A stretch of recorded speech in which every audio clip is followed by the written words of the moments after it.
ಸಚಿವ ರೇವಣ್ಣ ಫ್ಯಾಮಿಲಿಗೆ ಈಗ ಕಾಮದ ಕಂಟಕ ಎದುರಾಗಿದೆ. ಪ್ರಜ್ವಲ್ ರೇವಣ್ಣ ಅವರಿಗೆ ಜೈಲು ಆದ್ರೆ ಸೂರಜ್ಗೆ ಈಗ ಬಂಧನದ ಭೀತಿ ಎದುರಾಗಿದೆ. ಸೂರಜ್ ವಿರುದ್ಧ ಅಸಹಜ ಲೈಂಗಿಕ ದೌರ್ಜನ್ಯ ಆರೋಪ ಕೇಳಿ ಬಂದಿರುವಂತದ್ದು. ನಿನ್ನೆ ರಾತ್ರಿಯಿಂದಲೂ ಕೂಡ ಸೂರಜ್ ರೇವಣ್ಣ ಅವರನ್ನ ಮ್ಯಾರಥಾನ್ ವಿಚಾರಣೆಯನ್ನು ನಡೆಸಿದ್ದಾರೆ ಪೊಲೀಸ್ನವರು. ಇಂದು ಮತ್ತೆ ಸೂರಜ್ ರೇವಣ್ಣ ಅವರಿಗೆ ಪೊಲೀಸ್ ಡ್ರಿಲ್ ನಡೆಸುವಂತ ಸಾಧ್ಯತೆ ಇದೆ. ಇಂದು ಸೂರಜ್ ರೇವಣ್ಣಗೆ ಮೆಡಿಕಲ್ ಟೆಸ್ಟ್ ಸಾಧ್ಯತೆ ಇಂದು ಹೊಳೆನರಸೀಪುರಕ್ಕೆ ಕರೆದೊಯ್ಯುವಂತ ಸಾಧ್ಯತೆ ದಟ್ಟವಾಗಿದೆ. ಸೂರಜ್ ರೇವಣ್ಣ ಅವರ ವಿರುದ್ಧ ಅಸ್ವಾಭಾವಿಕ ಲೈಂಗಿಕ ದೌರ್ಜನ್ಯದ ಆರೋಪ ಕೇಳಿ ಬಂದಿರುವಂತಹ ನಿಟ್ಟಿನಲ್ಲಿ ಈಗಾಗಲೇ ಸಂತ್ರಸ್ತನನ್ನ ಮೆಡಿಕಲ್ ಟೆಸ್ಟ್ ಮಾಡಿದ್ದಾರೆ. ಆದರೆ ಈ ಆರೋಪವನ್ನು ಎದುರಿಸ್ತಾ ಇರುವಂತಹ ಸೂರಜ್ ರೇವಣ್ಣ ಅವರಿಗೆ ಮೆಡಿಕಲ್ ಟೆಸ್ಟ್ ಅನ್ನ ಮಾಡುವಂತ ಸಾಧ್ಯತೆ ಇದೆ. ಅದೇ ಪೊಲೀಸರು ಕೂಡ ಸತತವಾದಂಥ ವಿಚಾರಣೆಯನ್ನ ನಡೆಸ್ತಾ ಇದ್ದಾರೆ. ಸೂರಜ್ ರೇವಣ್ಣ ಅವರ ವಿಚಾರಕ್ಕೆ ಸಂಬಂಧಪಟ್ಟಂತೆ ಈಗಾಗಲೇ ಗಮನಿಸ್ತಾ ಇದ್ವಿ, ಇಡೀ ರೇವಣ್ಣ ಕುಟುಂಬನೇ ಈ ಒಂದು ಲೈಂಗಿಕ ದೌರ್ಜನ್ಯ ಆರೋಪವನ್ನು ಎದುರಿಸ್ತಾ ಇದೆ. ರೇವಣ್ಣ ಅವರ ಫ್ಯಾಮಿಲಿಗೆ ಇದು ಕಾಮದ ಒಂದು ಕಂಟಕ ಎದುರಾಗಿರುವಂಥದ್ದು. ರೇವಣ್ಣ ಆಯಿತು, ಇನ್ನೊಂದು ಕಡೆ ಪ್ರಜ್ವಲ್ ರೇವಣ್ಣ ಆಯಿತು, ಕಿಡ್ನಾಪ್ ಕೇಸ್ ವಿಚಾರಕ್ಕೆ ಸಂಬಂಧಪಟ್ಟಂತೆ ಭವಾನಿ ರೇವಣ್ಣ ಆಯಿತು, ಜೊತೆಗೆ ಈಗ ಸೂರಜ್ ರೇವಣ್ಣ ಅವರ ಹೆಸರು ಕೂಡ ಈಗ ಕೇಳಿ ಬರ್ತಾ ಇರುವಂಥದ್ದು. ಅದು ಕೂಡ ಸಲಿಂಗ ಕಾಮದ ಆರೋಪ ಬರ್ತಾ ಇರುವಂಥ ನಿಟ್ಟಿನಲ್ಲಿ ವಿಚಾರಣೆಯನ್ನು ನಡೆಸ್ತಾ ಇದ್ದಾರೆ ಪೊಲೀಸರು. ಒಂದು ಮೂಲಗಳ ಪ್ರಕಾರ ಈಗಾಗಲೇ ಆತನನ್ನು ಬಂಧನ ಮಾಡುವಂಥ ಎಲ್ಲ ಸಾಧ್ಯತೆಗಳು ಇದೆ ಅಂತ ಹೇಳ್ತಾ ಇದ್ದಾರೆ. ಫಸ್ಟಿಗೆ ವಿಚಾರಣೆ ಕರೀತಾರೆ, ಅದಾದ ನಂತರ ಬಂಧನ ಆಗತ್ತೆ. ನೋಡಿ, ಅರೆಸ್ಟ್ ಆಗ್ತಾ ಇದ್ದಂತೆ ಉಚ್ಚಾಟನೆ ಆಗ್ತಾರ ಹಾಗಾದ್ರೆ Suraj Revanna. Pen drive case ಆಗ್ತಿದ್ದಂತೆ ಉಚ್ಚಾಟನೆ ಆಗಿದ್ದ ಪ್ರಜ್ವಲ್. ಸೂರಜ್ ವಿರುದ್ಧ ಅನೈಸರ್ಗಿಕ ಲೈಂಗಿಕ ದೌರ್ಜನ್ಯ ಆರೋಪ ಕೇಸ್ ವಿಚಾರಕ್ಕೆ ತಮ್ಮನ ಬಳಿಕ ಪಕ್ಷದಿಂದ ಉಚ್ಚಾಟನೆ ಆಗ್ತಾರ ಹಾಗಾದ್ರೆ ಅಣ್ಣ ಸೂರಜ್. ನೋಡಿ, ಅರೆಸ್ಟ್ ಆಗ್ತಾ ಇದ್ದಂತೆ ನಡಿ ಈಗ ಶುರು ಮಾಡೋಣ. ಕೇಸರಿಯಿಂದ ಮನೋಲ್ಲಾಸ ಮನಸ್ಸು ಮತ್ತೇರಿ ಕುಣಿದಾಡಿದೆ ನೋಡು, ಮನಸ್ಸು ಮತ್ತೇರಿ ಕುಣಿದಾಡಿದೆ ನೋಡು. ಕ್ಷಣ ಕ್ಷಣವೂ ಆಚರಿಸಿ ಕೇಸರಿ ಹಬ್ಬ. ವಿಮಲ್ ಬಾಯಲ್ಲಿ ಹೇಳಿ ಕೇಸರಿ. ಜೆಡಿಎಸ್ ಪಕ್ಷದಿಂದ ಉಚ್ಚಾಟನೆಯನ್ನ ಮಾಡ್ತಾರ ಸೂರಜ್ ರೇವಣ್ಣ ಅವರನ್ನ. ಪೆನ್ ಡ್ರೈವ್ ಕೇಸ್ ಯಾವಾಗ ಹೊರಬಂತೋ ಆ ಸಂದರ್ಭದಲ್ಲಿ ಇಡೀ ಹಾಸನಾದ್ಯಂತ ಜೊತೆಗೆ ಇಡೀ ರಾಜ್ಯಾದ್ಯಂತ ಪ್ರತಿಭಟನೆ ಕೂಡ ನಡೆದಿತ್ತು. ರೇವಣ್ಣ ಅವರ ವಿರುದ್ಧ ಕ್ರಮ ಆಗಬೇಕು ಅಂತ, ಪ್ರಜ್ವಲ್ ರೇವಣ್ಣ ಅವರ ವಿರುದ್ಧ. ಆದರೆ ಆ ಪ್ರಜ್ವಲ್ ರೇವಣ್ಣ ವಿಚಾರಕ್ಕೆ ಸಂಬಂಧಪಟ್ಟಂತೆ ಜೆಡಿಎಸ್ನ ನಾಯಕರು ಒಂದು ಕ್ರಮಕ್ಕೆ ಮುಂದಾದರು.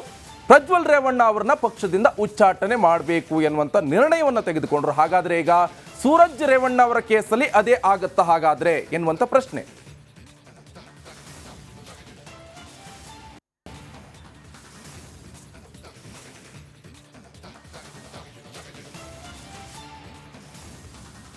ನಿಮಗೆ ಹೆಚ್ಚಿನ ಡೀಟೇಲ್ಸ್ ಅನ್ನ ಕೊಡ್ತಾರೆ ಈಗ ಹಾಸನದಿಂದ ಸೆನ್ ಪೊಲೀಸ್ ಠಾಣೆ ಎದುರುಗಡೆಯಿಂದ ನಮ್ಮ ಕಲಿಗಾದಂಥ ದಿವೀತ್ ನೇರ ಸಂಪರ್ಕದಲ್ಲಿದ್ದಾರೆ. ಜೊತೆಗೆ ಈಗ ಬರುಂಗ ಆಸ್ಪತ್ರೆ ಫ್ರಂಟ್ ಸೈಡ್ ಇಂದ ನನ್ನ ಇನ್ನೊಬ್ಬ ಸಹೋದ್ಯೋಗಿ ನಾಗರಾಜ್ ಕೂಡ ನೇರ ಸಂಪರ್ಕದಲ್ಲಿ ಜಾಯ್ನ್ ಆಗಿದ್ದಾರೆ. ಮೊದಲಿಗೆ ನಾನೀಗ ದಿವೀತ್ ಮಾತಾಡ್ತೀನಿ. ದಿವೀತ್, ಈ ಸೂರಜ್ ರೇವಣ್ಣ ವಿಚಾರಕ್ಕೆ ಸಂಬಂಧಪಟ್ಟಂತೆ ಸದ್ಯ ಏನೇ ಅಪ್ಡೇಟ್ಸ್ ಲಭ್ಯವಾಗ್ತಾ ಇದೆ?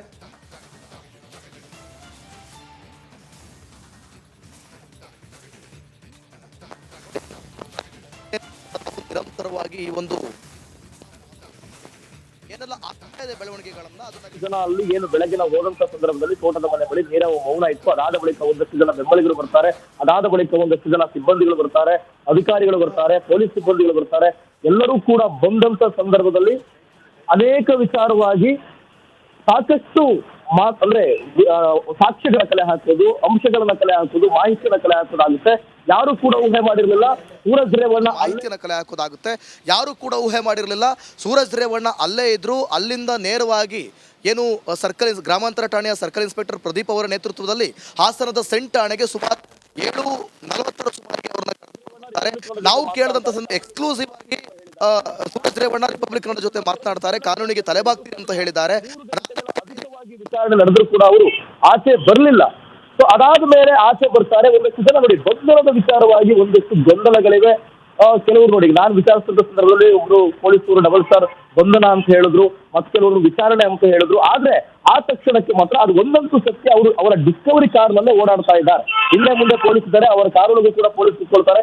ನೆನೆ ನೋಡಿ DR ಕ್ವಾರ್ಟರ್ಸ್ ಅವ್ರನ್ನ ಸುಮಾರು 11:40 ಸುಮಾರಿಗೆ ಕರೆದುಕೊಂಡು ಹೋಗ್ತಾರೆ DR ಕ್ವಾರ್ಟರ್ಸ್ಗೆ. ಅಲ್ಲಿ ಅವ್ರನ್ನ ಉಳಿಸುವಂತ ಪ್ರಯತ್ನ ಆಗುತ್ತೆ ಅಂತ ಹೇಳಲಾಗಿತ್ತು. ಆದ್ರೆ ಅಲ್ಲಿ ಅವರಿಗೆ ಅಡ್ಜಸ್ಟ್ ಆಗಿಲ್ಲ. ಸೊ ಹಾಗಾಗಿ ಅವರ ಬಟ್ಟೆಯನ್ನ ಬದಲಾಯಿಸಿಕೊಂಡು ಮತ್ತೆ ವಾಪಸ್ ಅವ್ರನ್ನ ಸೆಂಟ್ ಠಾಣೆಗೆ ಕರೆದುಕೊಂಡು ಬರ್ತಾರೆ. ರಾತ್ರಿ ಮತ್ತೆ ವಾಪಸ್ ಅವ್ರನ್ನ ಸೆಂಟ್ ಠಾಣೆಗೆ ಕರೆದುಕೊಂಡು ಬರ್ತಾರೆ. ರಾತ್ರಿ ಇಡೀ ಸೂರಜ್ ರೇವಣ್ಣ ಹೊಳ್ಳಲಿರಿ ದಿವೀತ್ ಮತ್ತೆ ನಿಮ್ಮನ್ನು ಸಂಪರ್ಕ ಮಾಡ್ತೀನಿ.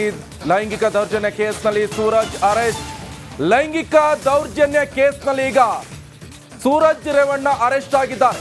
ಸೂರಜ್ ವಿರುದ್ಧ ದೂರು ನೀಡಿದ್ದ ಕಾರ್ಯಕರ್ತ ಲೈಂಗಿಕ ದೌರ್ಜನ್ಯ ವಿಚಾರಕ್ಕೆ ಸಂಬಂಧಪಟ್ಟಂತೆ ದೂರನ್ನ ಸಂತ್ರಸ್ತ ನೀಡಿದ್ದಾನೆ. ಇದೇ ವಿಚಾರಕ್ಕೆ ಈಗ ಸೂರಜ್ ರೇವಣ್ಣ ಅರೆಸ್ಟ್ ಆಗಿದ್ದಾರೆ. ಹೊಳೆನರಸೀಪುರ ಗ್ರಾಮಾಂತರ ಠಾಣೆಯಲ್ಲಿ FIR ದಾಖಲಾಗಿದೆ. ಸೂರಜ್ ವಿರುದ್ಧ IPC ಸೆಕ್ಷನ್ 377 ಹಾಗೆ 342, 506 ಕೊಲೆ ಬೆದರಿಕೆ ಆರೋಪ ಇವೆಲ್ಲವನ್ನು ಕೂಡ ಈಗ ಎದುರಿಸ್ತಾ ಇದ್ದಾರೆ ಸೂರಜ್ ರೇವಣ್ಣ. IPC ಸೆಕ್ಷನ್ 342, 34 ಸಮಾನ ಉದ್ದೇಶದಲ್ಲಿ ಜೊತೆ ಸೇರಿ ಒಂದು ಅಪರಾಧವನ್ನ ಎಸಗುವಂಥದ್ದು. ಲೈಂಗಿಕ ದೌರ್ಜನ್ಯ ಕೇಸ್ನಲ್ಲಿ ಸೂರಜ್ ಅರೆಸ್ಟ್.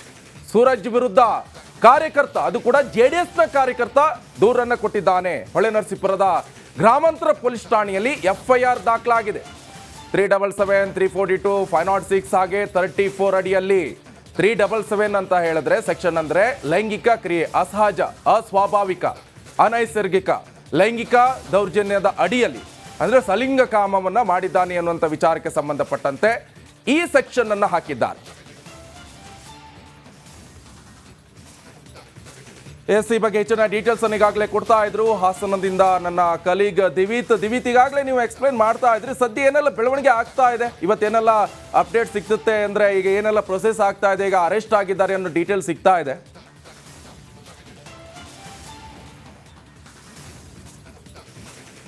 ಎಸ್ ನಿಕೇಶ್, ನೋಡಿ ನಾನು ಆಗಲೇ ಎಕ್ಸ್ಪ್ಲೇನ್ ಮಾಡ್ತಾ ಇದ್ದೆ. ಸುಮಾರು ನೋಡಿ 7:40 ಸುಮಾರಿಗೆ ಕರ್ಕೊಂಡು ಬಂದು 3 ಗಂಟೆಗಳ ಅಧಿಕ ಕಾಲ ವಿಚಾರಣೆ ಆಗುತ್ತೆ. ಅದಾದ ಮೇಲೆ ಅವರನ್ನ ಏನು DR ಕ್ವಾರ್ಟರ್ಸ್ಗೆ ಸುಮಾರು 11:30, 11:40 ಸುಮಾರಿಗೆ ಅವ್ರನ್ನ ಅಲ್ಲಿ ಕರೆದುಕೊಂಡು ಹೋಗ್ತಾರೆ. ಅಲ್ಲೇ ಉಳಿಸುವಂಥ ಪ್ರಯತ್ನ ಅವರಿಗೆ ಅಲ್ಲಿ ಅಡ್ಜಸ್ಟ್ ಆಗೋದಿಲ್ಲ. ನಾನು ಹೇಳ್ತಾ ಇದ್ದೆ, ಅಲ್ಲಿಂದ ಅವರ ಬಟ್ಟೆಯನ್ನು ಬದಲಾಯಿಸಿಕೊಂಡು ನೇರವಾಗಿ ಸೆನ್ ಪೊಲೀಸ್ ಠಾಣೆಗೆ ಕರೆದುಕೊಂಡು ಬಂದಿದ್ದಾರೆ. ಇಡೀ ರಾತ್ರಿ ಪೂರ್ತಿ ಅವರು ಸೂರಜ್ ರೇವಣ್ಣ ಇದೇ ಸೆನ್ ಪೊಲೀಸ್ ಠಾಣೆಯಲ್ಲಿ ತಂಗಿದ್ದಾರೆ.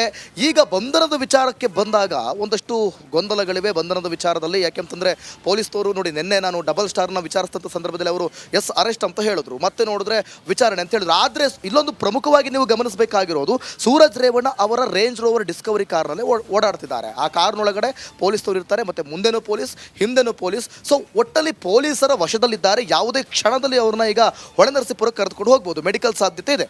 ಮೆಡಿಕಲ್ಗೆ ಟೆಸ್ಟ್ಗೆ ಕರೆದುಕೊಂಡು ಹೋದರೆ ಅವರ ಬಂಧನ ಖಂಡಿತವಾಗ್ಲೂ ಆಗಿದೆ. ಆದರೆ ಯಾವ ಸಮಯದಲ್ಲಿ ಅಧಿಕೃತವಾಗಿ ಅವರ ಬಂಧನ ಆಗಿದೆ ಅಂತ ಇನ್ನಷ್ಟು ಮಾಹಿತಿ ಬರಬೇಕಾಗಿದೆ. ಒಟ್ಟಲ್ಲಿ ಇವತ್ತು ಮೆಡಿಕಲ್ ಟೆಸ್ಟ್ಗೆ ಕರೆದುಕೊಂಡು ಹೋಗುವಂಥ ಸಾಧ್ಯತೆ ಇದೆ. ಸದ್ಯಕ್ಕೆ ಈಗ ಸೂರಜ್ ರೇವಣ್ಣ ಪೊಲೀಸರ ವಶದಲ್ಲಿದ್ದಾರೆ. ಯಾವಾಗ ಬೇಕಾದರೂ ಮತ್ತಷ್ಟು ಈ ಒಂದು ವಿಚಾರಣೆ ತೀವ್ರ ತನಿಖೆಗೆ ಮುಂದಾಗ್ಬೋದು. ಮತ್ತೊಂದು ಕಡೆ ಆ ಕಡೆ ಸಂತ್ರಸ್ತರನ್ನು ಕೂಡ ಈಗಾಗಲೇ ಬೆಂಗಳೂರಿಗೆ ಮೆಡಿಕಲ್ ಟೆಸ್ಟ್ಗೆ ಅಂತೇಳಿ ಕರೆದೊಯ್ದಿರೋದು ನಿಕೇಶ್. ಅವರಿಗೂ ಕೂಡ ಬಂಧನದ ಭೀತಿ ಇದೆ. ಇಬ್ಬರನ್ನು ಕೂಡ ಬಂಧಿಸಿ, ಇಬ್ಬರನ್ನು ಕೂಡ ಬಂಧನದ ನಂತರ ಮಹಜರು ಪ್ರಕ್ರಿಯೆಗಳಾಗುತ್ತೆ. ಇಬ್ಬರನ್ನು ಕೂಡ ನಿಲ್ಲಿಸಿ ವಿಚಾರಣೆಗಳಾಗುತ್ತೆ. ತೋಟದ ಮನೆಗೆ, ಗನ್ನಿಕಣ ತೋಟದ ಮನೆಗೆ ಕರೆದುಕೊಂಡು ಹೋಗಿ ಮಹಜರು ಮಾಡುವಂಥ ಪ್ರಕ್ರಿಯೆಗಳು ಇವತ್ತಿನ ಬೆಳವಣಿಗೆಗಳು ಆಗ್ಬೋದು ನಿಕೇಶ್. ಎಸ್ ದಿವಿತ್, ಸದ್ಯಗೆ ಇಬ್ಬರ ಮೇಲೆ FIR ಆಗಿದೆ ಅಂತ ಗೊತ್ತಾಗ್ತಾ ಇರುವಂಥದ್ದು. ಜೊತೆಗೆ ಸೂರಜ್ ರೇವಣ್ಣ ಅವರ ಮೇಲೆ IPC ಸೆಕ್ಷನ್ ಕೂಡ ಜಾರಿ ಆಗಿದೆ. ಜೊತೆಗೆ ಇವತ್ತು ಎಷ್ಟೊತ್ತಿಗೆ ಮೆಡಿಕಲ್ ಟೆಸ್ಟ್ ನಡೆಸಲಾಗುತ್ತೆ, ಇವೆಲ್ಲ ಡೀಟೇಲ್ಸ್ ಲಭ್ಯವಾಗ್ತಾ ಇದೆ. ಇನ್ಸೈಡ್ ಡೀಟೇಲ್ಸ್ ಏನು ಸಿಗ್ತಾ ಇದೆ ದಿವಿತ್?